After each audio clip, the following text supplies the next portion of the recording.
সুপ্রিয় দর্শকবৃন্দ, আপনারা কিন্তু দেখতে পাচ্ছেন আমরা এই মুহূর্তে উপস্থিত আছি খুলনা শহরের শিববাড়ি মোড়ে। এখানে কিন্তু কোটাবিরোধী যে আন্দোলনের আজকে সারা দেশে যে গণহত্যার প্রতিবাদ সভা সেটা কিন্তু অনুষ্ঠিত হচ্ছে। আপনারা দেখতে পাচ্ছেন কিন্তু খুলনা শহরের বিভিন্ন শিক্ষা প্রতিষ্ঠানের ছাত্রছাত্রীরা এখানে কিন্তু অবস্থান করছেন। অন্যদিকে কিন্তু বাংলাদেশ পুলিশ বাহিনী কিন্তু তারা বেশ শক্ত অবস্থানে আছে। মূলত সর্বশেষ তথ্য পাওয়া পর্যন্ত কিন্তু তারা আন্দোলনকারীরা পুলিশদের সাথে কথা বলে দুপুর 2টা পর্যন্ত আন্দোলন করার সময় পেয়েছে, অর্থাৎ তারা 2টার পরে খুলনা শিববাড়ি মোড় সহ অন্য সকল স্পট ছেড়ে চলে যাবে। আন্দোলন করতে দিচ্ছে না, আমরা এখানে শান্তিপূর্ণ আন্দোলন করতে আসছি। আমরা এখানে পুলিশদের কোনো রকম প্রতিবাদ, আমরা আমাদের যে 8 দফা দাবি, সেই 8 দফা দাবি নিয়ে কিন্তু আমরা এসেছি। আমরা এক্সট্রা কোনো দাবি নিয়ে আসিনি। আমরা এখানে সরকার প্রথম বা সরকার বিরোধী কোনো রকম কোনো প্রতিবাদ করিনি। আমরা শুধুমাত্র আমাদের 8 দফা দাবি, আমাদের যে সমন্বয়করা, এই সমন্বয়কদের যে গ্রেপ্তার করা হয়েছে সেই গ্রেপ্তার প্রত্যাহারের জন্য আমরা এসেছি। আমাদের এই শান্তিপূর্ণ আন্দোলন বিঘ্নিত করার কারণটা কি? আমরা যেটা জানতে পারলাম পুলিশ বাহিনীর সাথে আপনাদের কথা হয়েছে, সর্বশেষ তারা কি সিদ্ধান্ত জানিয়েছে? পুলিশ যাদের সাথে কথা হয়েছে তারা শুধুমাত্র একটা কথাই বলছে যে হেডকোয়ার্টার থেকে আদেশ এসেছে। কারণ আমরা বলি হেডকোয়ার্টার থেকে আদেশ যদি আসে তাহলে তাদের সাথে আমাদের কথা বলতে দিন। আমরা আমাদের শান্তিপূর্ণ আন্দোলন এদের জন্য বিঘ্নিত করব কেন? আজকে কি আন্দোলন দুপুর 2টা পর্যন্ত টাইম দিয়েছে আপনাদের? আজকে আন্দোলন আমাদের কথা ছিল 5টা পর্যন্ত, কিন্তু যেহেতু পুলিশ হেডকোয়ার্টার থেকে এত করে বলা হচ্ছে তাই আমরা আন্দোলন 2টা পর্যন্ত করার চিন্তায় আছি। কিন্তু আমরা জানি না 2টা পর্যন্ত আমাদের আন্দোলন দীর্ঘায়িত হতে পারে 5টা পর্যন্ত, সর্বোচ্চ 5টা পর্যন্ত আমরা আন্দোলন করতে পারি। কিন্তু আন্দোলন আমাদের চলবে, চলমান, আজকে চলবে, কালকে চলবে, আগামী ফাল্গুন আমরা দ্বিগুণ হব। তিনি যেটা বলছিলেন কিন্তু তাদের 5টা পর্যন্ত আন্দোলন করার সময় থাকলেও তারা কিন্তু 2টা পর্যন্ত সময় পেয়েছে।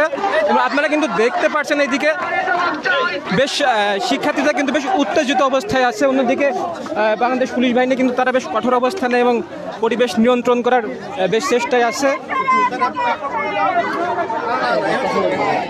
আমার যদি আরেকটা স্টুডেন্টের সাথে কথা বলি। আসসালামু আলাইকুম। আপনারা জানেন যে আমাদের প্রধানমন্ত্রী বলেছে যে আমরা সব দাবি মেনে নিয়েছে। কোথায় সব দাবি মেনে নিয়েছে? আমাদের যে সব ছাত্র ভাইয়েরা আহত নিহত হয়েছে তার বিচার কোথায়? তার বিচারের কোনো ধারেও যায়নি। একজন পুলিশ একদম সামনে ক্যামেরার সামনে গুলি করেছে আমার সাইদ ভাইকে, তার বিচার এখনো করেনি। তাহলে কোথায় সম্পূর্ণ তারা দাবি মেনে নিয়েছে?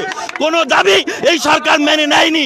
এজন্য এখনো আমাদের শান্তিপূর্ণ সমাবেশ কিন্তু আমরা চালিয়ে যাচ্ছি। আপনারা জানেন, আপনারা দেখতেছেন আমাদের ঢাকা বিশ্ববিদ্যালয় কিভাবে নির্বিচারে আমাদের ছাত্র ভাইদের উপর গুলি করা হচ্ছে।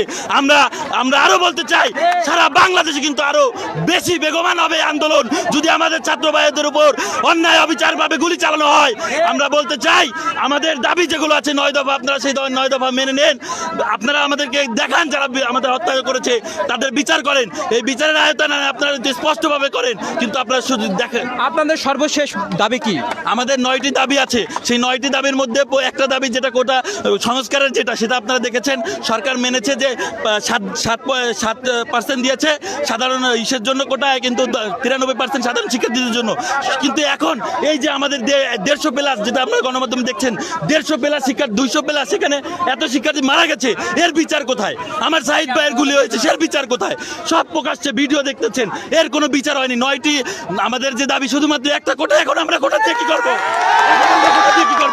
এখন আমাদের দাবি, এই দাবি মেনে নিতে হবে। 9 দফার জন্য আমরা আহ্বান জানাবো বাংলাদেশের সাধারণ জনগণ, আমরা আহ্বান জানাবো শিক্ষকদের। এই শিক্ষকরা কেন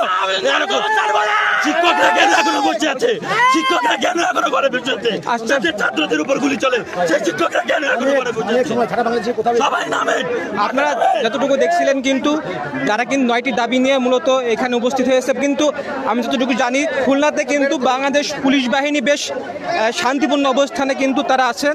তারা কিন্তু এখনও কোনো রিয়াকশনে যায়নি। তারা কিন্তু বেশ তাদের সাথে স্টুডেন্টদের সাথে সুন্দর ব্যবহার করছে। আমরা যদি আশেপাশে পরিবেশ আপনাদেরকে একটু দেখাই, দেখতে পাচ্ছেন কিন্তু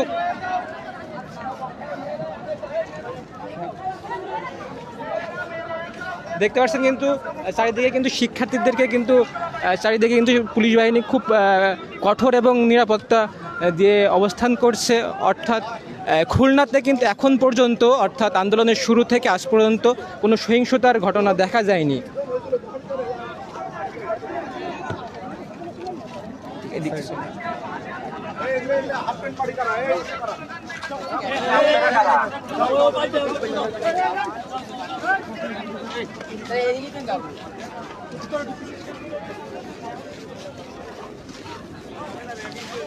আরেকটা জিনিস যদি আপনাদেরকে দেখাই, গতকাল যে দেয়াল লিখন কর্মসূচি ছিল সেটা কিন্তু সারা দেশে নেই, খুলনাতে হয়েছে। আপনাদের যদি দেখেন তারা কিন্তু রাস্তায় আন্দোলনরত শিক্ষার্থীরা কিন্তু বিভিন্নভাবে তাদের প্রতিবাদের যে ভাষা সেটা কিন্তু তাদের লিখনের মাধ্যমে প্রকাশ করেছে। এখানে কিন্তু দেখা যাচ্ছে দাবি মানবি যখন মানলি কেন, অর্থাৎ তারা কিন্তু এইভাবে বিভিন্নভাবে প্রতিবাদের ভাষা দিয়ে কিন্তু তাদের প্রতিবাদ কর্মসূচি যেটা আছে সেটা পালন করে যাচ্ছে। খুলনা কিন্তু শিববাড়ি মোড়ে এখন বেশ কিছুটা নিস্তব্ধতা, থমথমে অবস্থা বিরাজ করছে। শিক্ষার্থীরা থেকে শুরু করে পুলিশ বাহিনী কিন্তু দুইজনে একটু মুখোমুখি অবস্থানে থাকলেও কিন্তু এখন পর্যন্ত কোনো সহিংসতা দেখা যায়নি।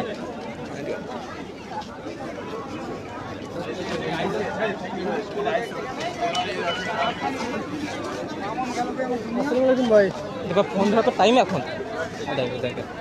হ্যাঁ ভাই, এই আমি একটু ভাই লাইভে আছি, পরে কথা বলছি।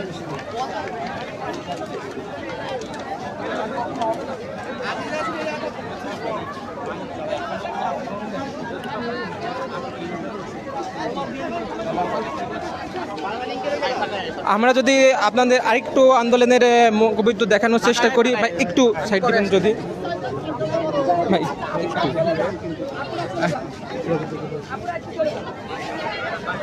আপনারা এখানে কিন্তু দেখতে পাচ্ছেন কিন্তু সেক্ষেত্রে কিন্তু যাদের যে রাস্তায় কিন্তু চিত্রলিখন বা বিভিন্ন লিখন পদ্ধতির মাধ্যমে তাদের আন্দোলন কিন্তু বজায় রেখেছে।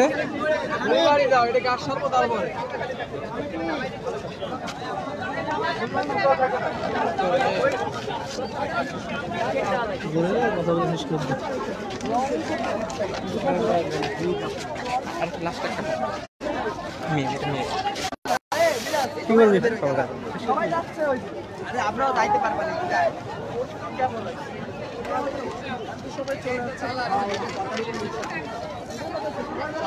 আমার থেকে আমি আগে গিয়েছি।